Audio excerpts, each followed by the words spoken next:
The police captain laughed as cameras rolled and handcuffs clicked shut, thinking he'd just scored another viral arrest. But what he didn't know was that the man he publicly humiliated wasn't a street thug. He was a deep-cover FBI agent, and the trap had already been set. Captain Raymond Mitchell strutted through the city like he owned it. His uniform was always spotless, his sunglasses mirrored, his boots clicking confidently against the pavement. For Mitchell, policing had become less about justice and more about spectacle. His social media following had exploded over the past year, not because he was an outstanding officer, but because he turned arrests into entertainment. He curated every stop, every takedown like a director staging a movie. His bodycam footage was edited, spliced with dramatic music, and uploaded to his channel with captions like "Another thug off the street" or "No tolerance for crime in my city."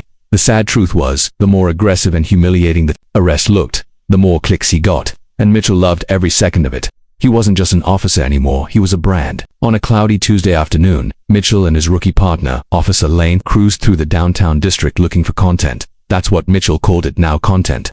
Crime had nothing to do with it. He wasn't interested in real cases or difficult investigations. He wanted something quick, easy, and explosive. That's when he spotted a young black man standing alone at a bus stop. He wasn't doing anything wrong, just leaning against the pole, arms folded, earbuds in. But to Mitchell, he looked like a viral opportunity. The man's hoodie, his calm demeanor, and the fact that he didn't flinch when a patrol car passed by it all read to Mitchell like defiance. He had a gut feeling that this would be the next big moment for his feed. The public loved seeing what they thought was street justice, and Mitchell had learned exactly how to deliver it. "Bingo," Mitchell muttered. "Turn on your cam, Lane. Let's give the people what they want." Lane hesitated. He was new, barely a few months out of the academy, and had heard whispers about Mitchell's tactics, but he didn't argue. He switched on his bodycam and followed the captain out of the car. Mitchell approached the man with the confidence of someone who believed the outcome was already written.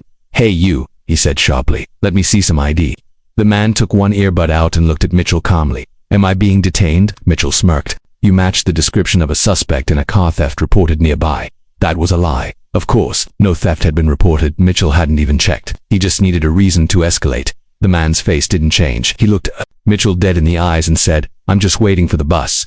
"Step over here," Mitchell ordered, already reaching for the man's arm. "Don't make this harder than it has to be." The man didn't resist. He didn't run. He simply said, "I have rights." But that didn't stop Mitchell. He twisted the man's arm behind his back and snapped on the cuffs, making sure the camera had a good angle. "You see this?" Mitchell said, turning to Lane's lens. "This is what cleaning up the streets looks like." A few people had stopped to watch, phones in hand, recording. That was fine.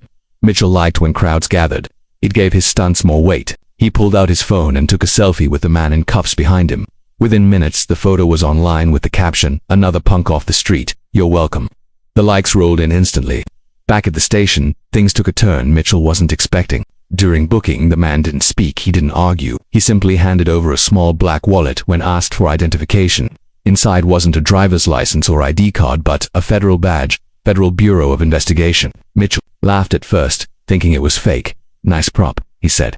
"You carry this around to scare people." But when the badge was scanned through the national database, red alerts flashed across the system. "Access denied. High clearance. Contact supervisory agent immediately." Lane looked at Mitchell, panic rising in his eyes. Cap, this might be real." Then came the phone call. Mitchell was summoned to the captain's office, where the precinct chief handed him a phone with a grim expression. On the other end was a man with a calm, commanding voice.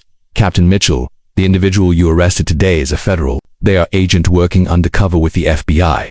He is part of a covert operation investigating law enforcement misconduct. Your actions were not only inappropriate, they were captured, in full, by federal surveillance." Mitchell froze. His stomach dropped. "What operation?" he stammered. "The kind that targets officers who abuse their power for attention." The voice replied, "We have everything. Your lies, your tactics, your live streams, your photo. You've been under review for months. Today confirmed everything."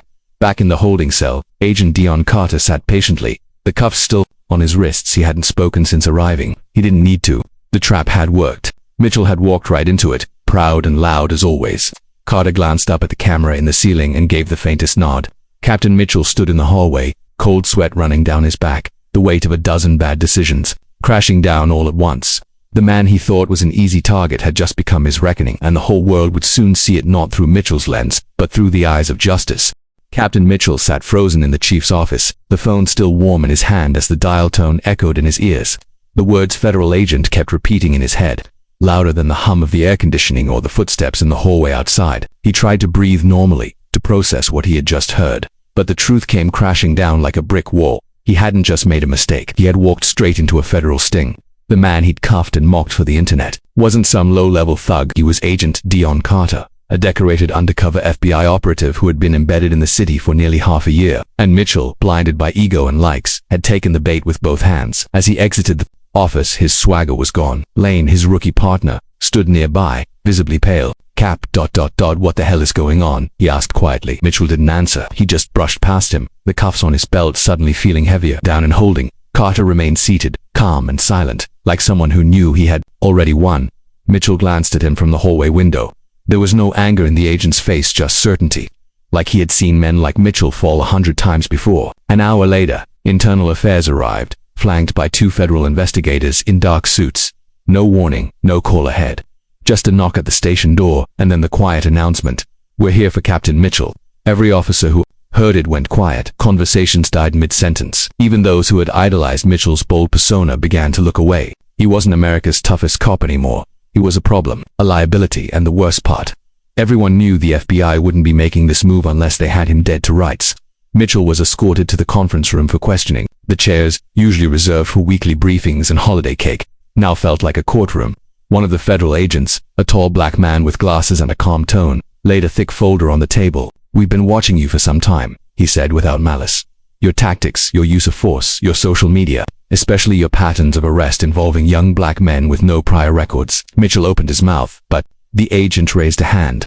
"You can speak, but I'd recommend listening." They began laying out the evidence. Photos, clips from body cams Mitchell thought had been edited or erased. Internal station reports that had been flagged and passed along to the Bureau. And most damning of all, a live stream of Carter's staged arrest, captured from 3 separate angles, including one from a hidden FBI drone watching from above. Every word Mitchell had spoken, every smug look, every lie, it was all there. Mitchell tried to deny it. "I thought he matched the description of." There was no description. The agent interrupted. "No crime, no call. You used your authority to arrest someone for your own benefit.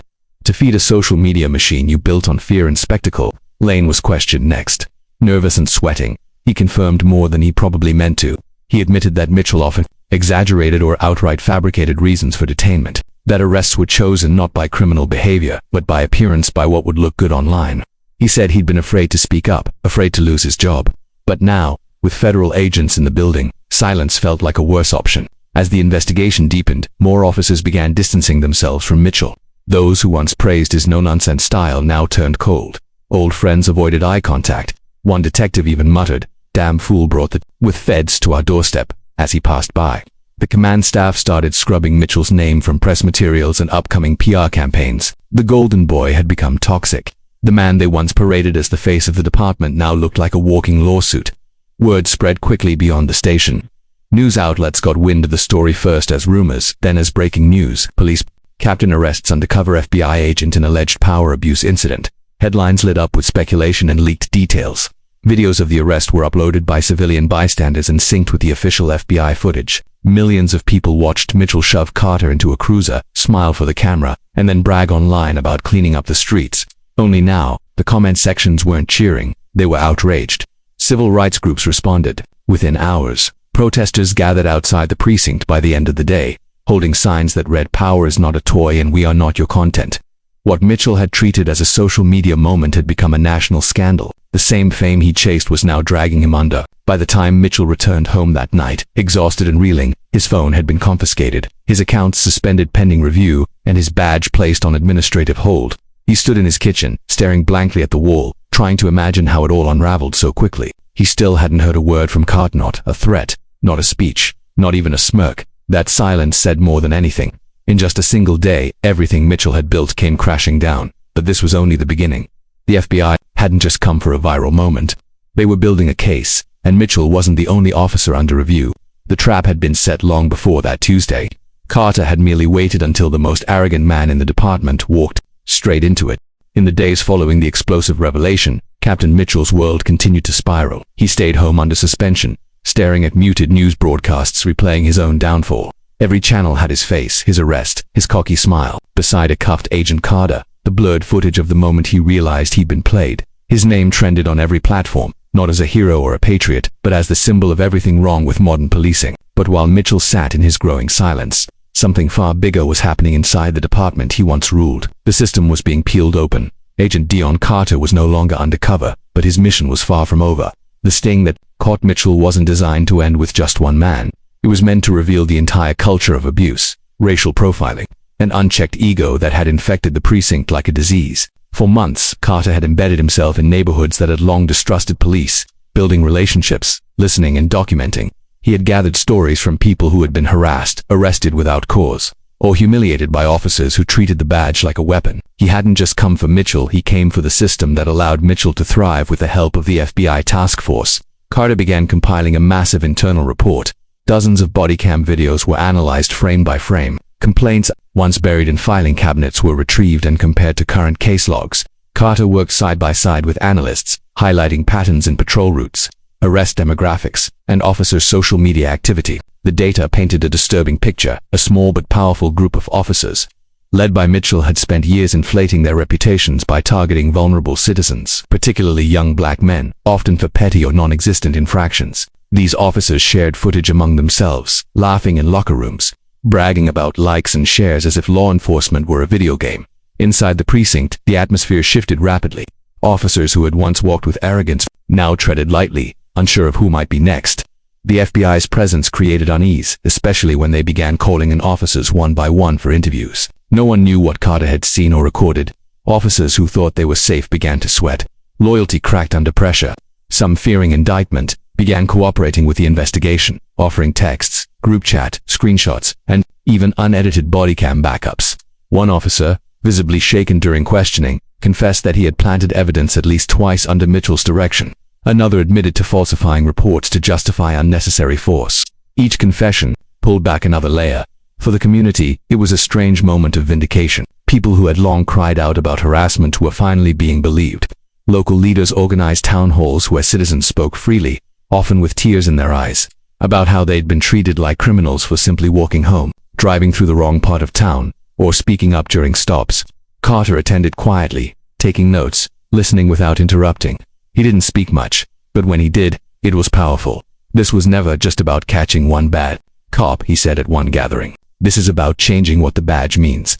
Meanwhile, Mitchell tried to salvage what little pride he had left.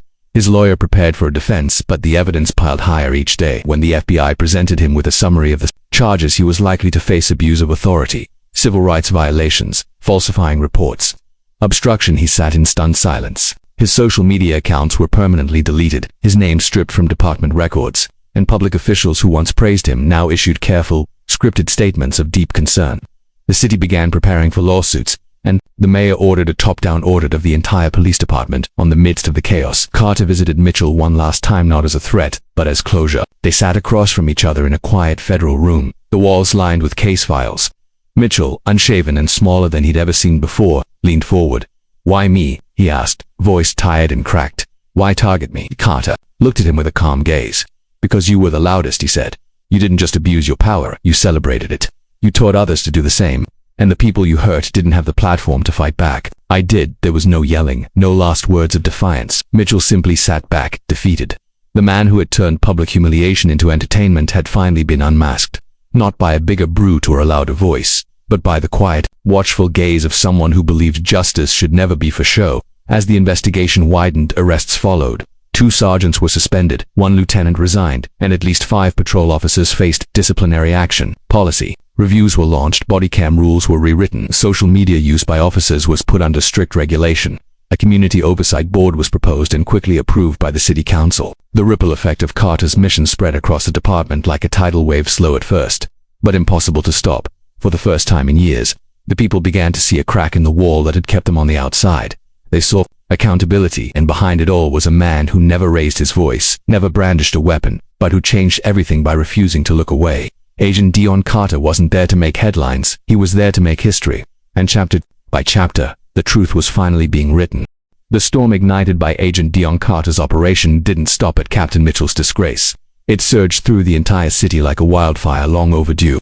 While the media focused on the drama surrounding Mitchell's fall, the investigation dug deeper, silently unearthing a chain of complicity that stretched far beyond one man. The precinct, once seen as a symbol of strength and authority, had become a haunted house of secrets, and now each door was being pried open. One by one, officers who had ridden the wave of Mitchell's brand of street justice were being named, questioned, and in some cases, arrested.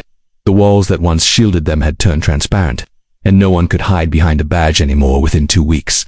The internal probe resulted in the suspension of 8 officers and the forced resignation of 2 supervisors. What stunned most people wasn't just the number, it was the type of conduct being exposed. Body cam footage showed officers laughing while using unnecessary force, joking during illegal searches, and mocking victims while live streaming interactions for clout.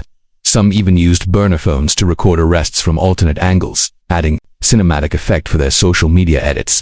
The justice system, it seemed, had been twisted into performance art, and the lives of real people had been reduced to props. The public was outraged. Not only had their trust been betrayed, but many had lived in fear or silence. Convinced no one would believe them until now, Carter, though still low profile, became a figure of justice for many. His quiet approach, unwavering composure, and refusal to engage in theatrics stood in sharp contrast to the flashy bravado of those he'd brought down. He never gave long speeches or basked in the limelight. He simply continued his work, one file at a time, ensuring that every false arrest, every fabricated charge, every doctored video was documented and corrected. His mission wasn't about revenge, it was about restoration. He understood that true justice wasn't about punishing a few individuals, it was about changing the system that enabled them to exist unchecked. The city responded in waves. Civil rights leaders pushed harder than ever before for reforms, and now they had the leverage to demand real changes. The protests, once fueled by pain and frustration, became more focused. People carried signs that didn't just say justice for Carter or fire Mitchell. They demanded policies, independent oversight committees, mandatory body cam review by civilians, a halt to social media use during active duty, and harsher consequences for officers who misused their authority. For the first time in years, local government officials, sensing the fury in the eyes of the nation, started to listen. Change was no longer a distant promise. It was a necessary survival move. Meanwhile, Mitchell's situation deteriorated rapidly. His legal team scrambled to mitigate the damage, arguing that he had been misguided and that his intention was to connect with the community through modern platforms. But no one was buying it. The evidence was too damning. Videos, timestamps, private group messages between officers, all of it painted a picture not of miscadence but of calculated abuse. His bond was denied. He was moved to a federal holding facility, awaiting trial under charges that could result in decades of prison time. The same man who once arrested people for sport now faced the full weight of the very justice system he had mocked, and this time the cameras were watching him not as a hero, but as a warning. The community, still grappling with decades of over-policing and racial profiling, began a slow and painful healing process. Victims who had once been dismissed or silenced finally saw their experiences validated. Local news stations aired segments focused on these voices, stories of people who were stopped for no reason, humiliated in front of neighbors, or held for days without explanation. Now, they were being heard. City officials formally apologized to multiple families. Some cases were reopened, and wrongful arrest records were wiped clean. For those families, it wasn't just a victory, it was the first step toward dignity being restored. Carter continued his work in the background, avoiding the media circus. His objective had never been to become a public figure, and he declined all interview requests. Instead, he poured himself into building a final, comprehensive report that would not only detail the corruption he had witnessed, but offer structural recommendations. His findings were submitted directly to the Department of Justice and the city's Civilian Oversight Board. It was clear he wasn't interested in temporary fixes or headline-driven gestures. He wanted long-term accountability, real change that would protect people long after he was gone. Late one evening, after a long day reviewing evidence, Carter took a quiet walk through one of the neighborhoods he had visited during his undercover months. People recognized him not from the news, but from memory. The way he had spoken with respect, the way he had listened without suspicion. An older woman on her porch waved him over and handed him a small plate of food. "You're the one who once saw us," she said softly. "The one who didn't look away." Carter nodded, humbled, but said nothing. That moment meant more to him than any headline ever could. As summer turned to fall, the city was no longer the same. Trust wouldn't be rebuilt overnight. Wounds wouldn't heal in weeks, but something undeniable had shifted. A culture of silence had been broken. A wall of lies had been shattered. And at the heart of it was a man who walked softly, carried no spotlight, but held the truth like a weapon. Agent Dion Carter had not just exposed corruption, he had illuminated a path forward. And though his mission was almost complete, the ripple effect of what he had done was just beginning.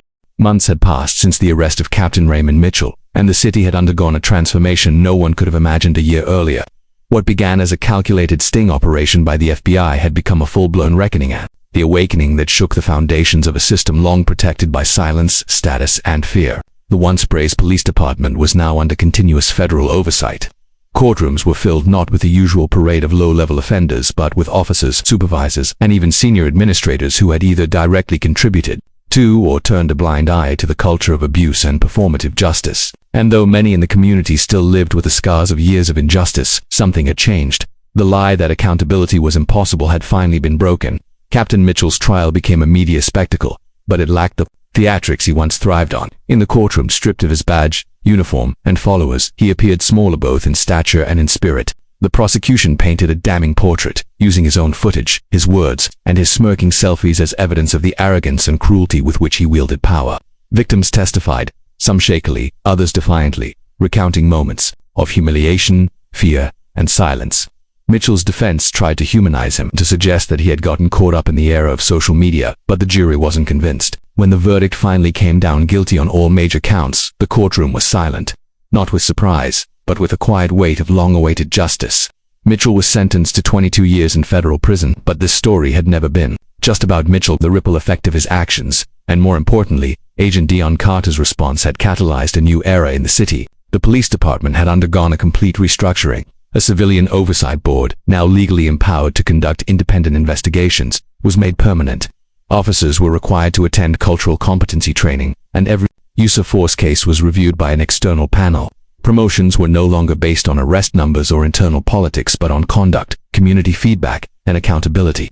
It wasn't a perfect system, but for the first time in a generation, it was built on more than blind loyalty and unchecked authority. Dion Carter, now officially recognized and honored by the Department of Justice, quietly declined all offers of media interviews, book deals, and public speaking engagements. He had never been in it for the fame. For him, justice didn't need a spotlight. It needed to live in policy, in truth, in reform. He returned to Washington, D.C. for a time to help guide the FBI's National Task Force on Internal Corruption. But his heart remained with the city he had come to know intimately, not through headlines, but through lived experience. He often walked the same streets he had patrolled undercover, not as an agent anymore, but as a citizen, as a neighbor. One cool evening in late autumn, Carter stood outside the new community police engagement, Centera Space, born from the movement sparked by his investigation. It was a modest building, nothing flashy, just glass doors, a few benches, and a mural, painted by local youth. The mural showed a powerful image, a shadowy figure holding a badge in one hand, a scale of justice in the other, standing between a community and a looming wall of riot shields. Above it were the words, "We are seen, we are heard." As Carter stood there, watching families walk by, kids laughing, a familiar voice called out. It was Malik, a young man Carter had met during his undercover work, once wrongfully arrested by Mitchell's team for simply riding his bike home. "Agent Carter," Malik grinned, holding a basketball under one arm. "You ever gonna come shoot some hoops with us? Or are you always too serious?" Carter chuckled and shook his head. "Maybe next time," he said. "But keep practicing, I'll be watching." They laughed, and for a moment, the weight of everything lifted. This, Carter thought, was what justice should feel like, not just courtroom verdicts or broken chains of corruption, but the simple ability for people to live, breathe, laugh, and move freely without fear. Justice wasn't just loud, it was quiet. It was in the restored dignity of those once shamed. It was in the trust slowly returning to neighborhoods. It was in the shift from fear to hope. That night, Carter returned to his apartment overlooking the city skyline. He poured himself a glass of water, turned off the news, and stood by the window, the streets below glowing with amber lights. Somewhere down there, life was moving forward. A department was rebuilding. A city was healing. And a man who once used a camera for harm now sat in a cell, watching his own past play on a loop. Carter didn't smile, but there was peace in his expression. His mission was complete, not in a grand, cinematic way, but in the realist way that mattered. Justice had not only been served, it had been reclaimed, not for headlines, not for applause, but for the people who had waited too long to be seen as human. And in that quiet truth, the story ended. Not with a bang, but with a breath. A long overdue breath of freedom. If this story moved you, don't forget to like, share, and leave your thoughts in the comments below. Subscribe to the Black Struggle for more powerful stories that demand to be heard.